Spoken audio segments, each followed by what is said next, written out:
Assalamu alaikum warahmatullahi wabarakatuh. In our last video, we were discussing the advice given on how to develop this quality of muhasabah. In this video, we want to further elaborate on the concept of muhasabah, self-reckoning.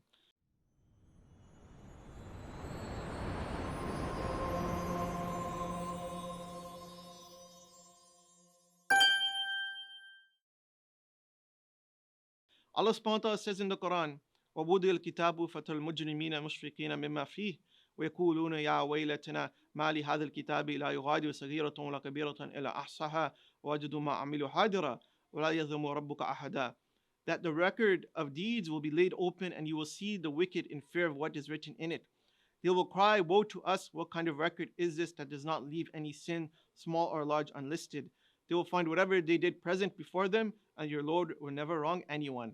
So the reality is as we mentioned on the day of judgment, all our deeds will be displayed, and we know nothing is left out, that the angels on our shoulders are recording everything that we do.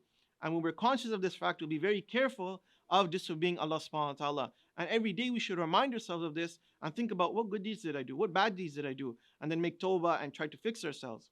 And also, just as we need to be careful of doing sins that harm our own soul, we need to be careful of hurting other people. Because the Prophet said, give people their rights. Even the hornless sheep will take retaliation from the horned sheep. That on the day of judgment, if we harm not only a human being, if we harm any of Allah subhanahu wa ta'ala's creation, we'll have to answer for it on the day of judgment. So may Allah subhanahu wa ta'ala protect us. Now, along with actions, another aspect of muhasabah is to remember our blessings. That once the Prophet Umar and Abu Bakr, they were all, may Allah subhanahu wa ta'ala be pleased with them, they were hungry. So they went to the house of another Sahaba and he brought them to a garden and he gave them water and dates. And then the Prophet said something very profound. He said, وَالَّذِي نَفْسِي بِيَدِهِ مِنِ النَّعِيمِ الَّذِي تُسْأَلُونَ عَنْهُ يَوْمَ الْقِيَامَةِ ذُلٌّ بَارِدٌ وَرُطْبٌ طَيِّبٌ وَمَاءٌ بَارِدٌ.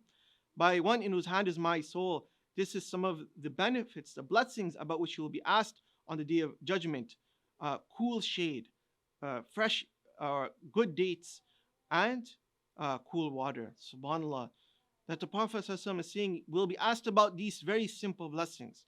Think about it. Cool water, we have running water in our houses now, something that kings didn't have in previous generations. You want to talk about good dates? We go to the grocery store, we have hundreds of types of fruits from all over the world.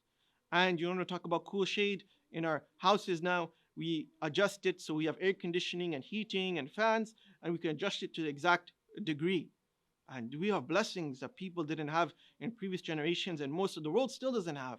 So we need to be conscious of those blessings and make shukr to Allah and use it to get closer to Allah. Otherwise, if we are ungrateful, those blessings can be a source of trial for us. May Allah subhanahu wa ta'ala protect and allow us to become of those who are grateful. Now to conclude, there's 4 things I'll mention that we need to remind ourselves in relation to muhasabah. Always remind yourself that Allah subhanahu wa ta'ala is aware of everything that we do. And that everything good we have is from Allah subhanahu wa ta'ala. All the blessings we have is from Allah subhanahu wa ta'ala. And that nothing in this world can happen without His permission. And one day we will return to Him and we'll have to answer for whatever we did. May Allah subhanahu wa ta'ala make us of those who engage in this quality of muhasabah. In our next video, we'll be discussing the next quality, which is the quality of tafakkur, reflection, inshallah. Jazakallah khair. Assalamu alaikum rahmatullahi wa barakatuh.